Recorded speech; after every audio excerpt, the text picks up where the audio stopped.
Handsome नौजवान कौन है? वो मेरा बड़ा भाई है। ओह, मेरा सब कुछ है। वो अभिनेता जिसे मस्खरा समझा गया। मैं दिल्ली टैलेंट स्काउटिंग के लिए आया हूँ। बम्बई से दिल्ली? हाँ। चश्मे-बदौर से रातों रात कैसे मशहूर हुआ ये कलाकार, और कैसे इनकी दहलीज पर खुद चलकर आया था सिनेमा। उस दिन घनश्याम की दादी मुर्दे से वापस आ रहे थे। आते आते इन्होंने सिर्फ 2 साड़ियाँ खरीदी। और पहली फिल्म के लिए मिले थे कितने रुपए? दौलतराम। हाँ, दौलतराम कह रहा था आपने ड्रामे में कमाल कर दिया था। मैंने कहा बहुत अच्छा। और कौन सी थी वो फिल्म जो बनी थी मात्र 7 लाख रुपए में, और जब पर्दे पर आई तो भूचाल ला दिया। क्या करोगे? बोर हो जाओगे? बोर बिल्कुल नहीं, बल्कि तुम्हारे साथ रहेंगे तो वक्त अच्छा कटेंगे। और क्या था वो दर्दनाक अंत इस कलाकार का, जिसे सुनकर सबकी रूह कांप जाए। चलिए शुरू करते हैं रवि बासवानी के फिल्मी किस्से मेरे यानी आदेश सिंह राठौर के साथ। अच्छा, इस कत्थे के लोटे की कसम, इस समय जाने दीजिए, जल्दी में हूँ। एक लड़की का आज बात एक ऐसे एक्टर की जिसे एक्टिंग का इंस्टीट्यूशन भी कहा जाता है। रवि बासवानी का जन्म 29 सितंबर 1946 को दिल्ली में ही हुआ था, और कहते हैं कि बचपन से उन्हें एक्टिंग का शौक था। रवि फिल्मों में आने से पहले लंबे समय तक थिएटर से जुड़े रहे थे। मीडिया रिपोर्ट्स के मुताबिक रवि दिल्ली के किरोड़ी मल कॉलेज की ड्रामा सोसाइटी में काफी एक्टिव थे। बताया जाता है कि एक समय जब दिल्ली में इंग्लिश प्ले का दबदबा हुआ करता था, उस जमाने में रवि बल्लभपुर की रूप कथा नाम से हिंदी प्ले लेकर आए, जिसे दर्शकों ने काफी सराहा था। जरा सोचिए, जिस कलाकार की कोई खास एक्टिंग ट्रेनिंग नहीं हुई थी, उसने खुद से अपने आप को इस कला में निखारा। वो बराबर नेशनल स्कूल ऑफ ड्रामा के छात्रों के साथ मिलते, चर्चा करते, दिल्ली के अलग अलग थिएटर सोसाइटी से जुड़े रहे।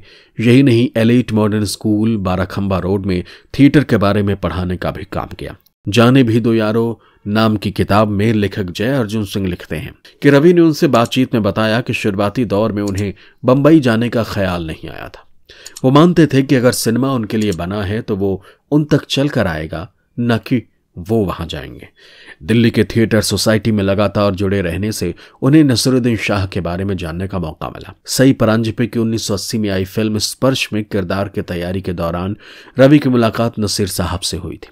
नसीर फिल्म में एक अंधे व्यक्ति का रोल निभा रहे थे, और इस दौरान स्पर्श की कहानी पढ़ने का मौका भी रवि को लगा। रवि बासवानी ने नसीर से कहा कि वो इस फिल्म से जुड़ना चाहते हैं, भले ही उन्हें स्पॉट बॉय के तौर पर ही काम क्यों न मिले। इस तरह उन्हें फिल्म के प्रोडक्शन डिपार्टमेंट में काम मिल गया, जो कम दिनों का था।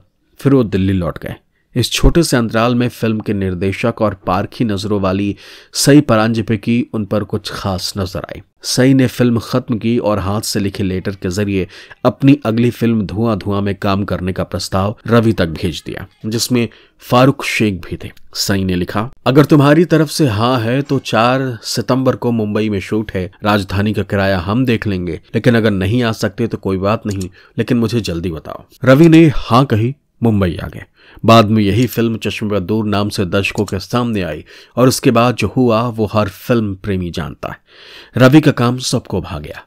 इसी फिल्म ने बासवानी के लिए बेहतर सिनेमा के दरवाजे खोल दिए। कुंदन शाह को उनका काम इतना पसंद आया कि उन्होंने जाने भी दो यारों में उन्हें फोटोग्राफर सुधीर का रोल ऑफर कर दिया, जिसके लिए 1984 में उन्हें बेस्ट कॉमेडियन का फिल्म फेयर अवार्ड मिला। और आपका ऐसा हंसी और लाजवाब फोटो खींचने का वादा करता है, जिसे देख के दुनिया के सब मर्द दिल थाम के रह जाएंगे। ये किरदार जाने माने फिल्मकार सुधीर मिश्रा के नाम पर रखा गया था, और नसीर साहब का नाम विधु विनोद चोपड़ा के नाम पर, जो कि कुंदन शाह के साथ FTII पुणे में थे। लेकिन बासवानी को सिर्फ कॉमिक रोल के कारण ज्यादा सराहा गया, और ये 2 फिल्में ही ज्यादा चर्चा में रहती। कोई भी उनके छोटे से सफर के बड़े योगदान को नहीं पहचानता। वो रवि ही थे जिन्होंने 5 लाख के बजट वाली जाने भी दो यारों में सबसे पहले दिलचस्पी दिखाई। सेट पर दिग्गज कलाकारों जैसे सतीश शाह, पंकज कपूर और नसीर के बीच होने वाले टकराव को भी वो थिएटर के अपने अनुभवों से टालते, बात करते, सभी को साथ लेकर चलते। लेकिन अफसोस, रवि जब अपने निर्देशन की तैयारी में थे, एक खास कहानी पर काम कर रहे थे, यहाँ तक कि शूटिंग के लिए लोकेशन तय कर ली थी, उसी वक्त वो घटना घटी जिसने सबको रुला दिया। बताएंगे आगे। दूसरा, हम लोग उसके सामने नहीं जा सकते हैं। वो हमें जानता है, अच्छी तरह से पहचानता है। अगर हिंदी सिनेमा की बात करें तो शुरुआत से ही कॉमेडी फिल्मों को लेकर लोगों के बीच जबरदस्त क्रेज रहा है। सलमान खान, शाहरुख खान, अजय देवगन और अक्षय कुमार जैसे बड़े सितारे अपने कॉमेडी से फैंस को एंटरटेन करते रहे। लेकिन आज से 40 साल पहले एक कॉमेडी फिल्म रिलीज हुई थी जिसका बजट तो बहुत ही कम था लेकिन बड़ा धमाका हुआ। हम बात कर रहे हैं कुंदन शाह की फिल्म जाने भी दो यारो की। इस फिल्म ने लोगों को हंसा हंसा कर लोटपोट कर दिया था। जाने भी दो यारो उस जमाने में बनी एक कल्ट क्लासिक फिल्म मानी जाती है। जाने भी दो यारो फिल्म में नसीरुद्दीन शाह, रवि बासवानी, सतीश शाह, ओम पुरी, सतीश कौशिक और पंकज कपूर जैसे मंझे हुए सितारों ने काम किया था। हालांकि उस वक्त ये सभी सितारे अपना नाम बनाने में लगे हुए थे और स्ट्रगल कर रहे थे। आपको जानकर हैरानी होगी कि इस फिल्म को बनाने में एक सरकारी संस्था ने पैसे लगाए थे, जबकि ये फिल्म सरकारी भ्रष्टाचार पर हल्की फुल्की कॉमेडी से बड़ी चोट करती है। नेशनल फिल्म डेवलपमेंट कॉर्पोरेशन ने जाने भी दो यारो फिल्म को बनाने के लिए पैसे दिए थे। उस वक्त फिल्म के निर्माण में 6,84,000 रुपए खर्च हुए थे। फिल्म के स्टार कास्ट में सबसे ज्यादा फीस नसीरुद्दीन शाह को 15,000 रुपए मिली थी। बाकी सभी स्टार्स को 3-3 हजार रुपए दिए गए थे। भ्रष्टाचार और लाल फीताशाही पर व्यंग कसते इस फिल्म को थिएटर डायरेक्टर रंजीत कपूर और सतीश कौशिक ने मिलकर लिखा था। जाने भी दो यारो रवि बासवानी और नसीरुद्दीन शाह की कहानी है। पेशे से दोनों फोटोग्राफर होते हैं। उन्हें सरकारी officer, building mafia Pankaj Kapoor और ओम पुरी और मीडिया के बीच भ्रष्टाचारी सांठगांठ के बारे में पता चल जाता है। इसमें अहम सबूत है कमिश्नर डिमेलो, जिनकी जान जा चुकी है और अब सभी उनकी तलाश कर रहे हैं। फिल्म में यहीं से कॉमेडी का सिलसिला शुरू होता है जो आखिर तक जारी रहता है। कमाल की बात यह है कि फिल्म में सतीश शाह ज्यादातर सीन में डेड बॉडी बने हुए हैं। अमूमन सामान्य फिल्मों में ऐसा होता नहीं है, लेकिन जाने भी दो यारों में यह किरदार जबरदस्त कॉमेडी करता हुआ नजर आया। अब बात रवि बासवानी की। खबरों की माने तो रवि ने एक्टिंग की कोई फॉर्मल ट्रेनिंग नहीं ली थी। जो कुछ भी सीखा खुद से अपने दम पर सीखा। कहते हैं कि Ravi Baswani national school of drama के छात्रों से लगातार संपर्क में रहते थे कि उनसे कुछ सीखने को मिल जाए। रवि बासवानी हमेशा कहते थे कि सिनेमा यदि मेरे लिए है तो मैं वहां तक पहुंच जाऊंगा। थिएटर के दौरान उन्होंने नसीरुद्दीन शाह से अच्छे संबंध बनाए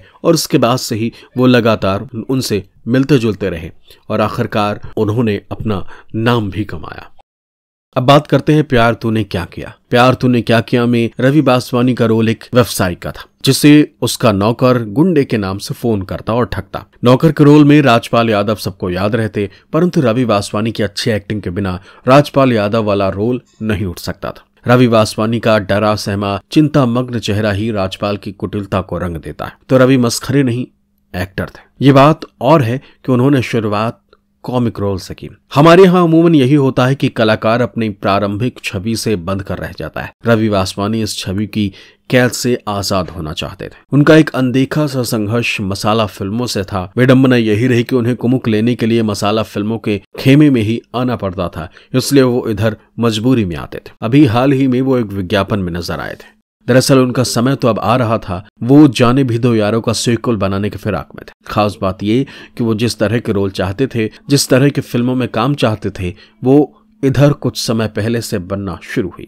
मगर अब वो इस दुनिया में है नहीं। खैर, बहुत से कलाकार आएंगे जाएंगे, कुछ याद रह जाएंगे, कुछ भुला दिए जाएंगे, मगर रवि बासवानी को उनकी 2 शुरुआती फिल्मों में जिन्होंने देखा है वो उन्हें कभी नहीं भूल पाएंगे। बहुत कम काम करके बहुत गहरी जगह बनाने वालों में रवि बहुत आगे। दोस्तों, आपको हमारा ये वीडियो कैसा लगा हमें कमेंट करके जरूर बताइएगा। साथ ही साथ आप और किस अभिनेता के बारे में, कलाकार के बारे में जानना चाहते हैं वो भी कमेंट जरूर करिएगा। हमें आपके कमेंट का इंतजार है। साथ ही साथ हमारे चैनल को सब्सक्राइब कर लीजिए, क्योंकि ऐसे ही अनसुने किस्से मैं यानी आदेश सिंह राठौर आपके लिए लेकर आता रहता हूँ। शुक्रिया।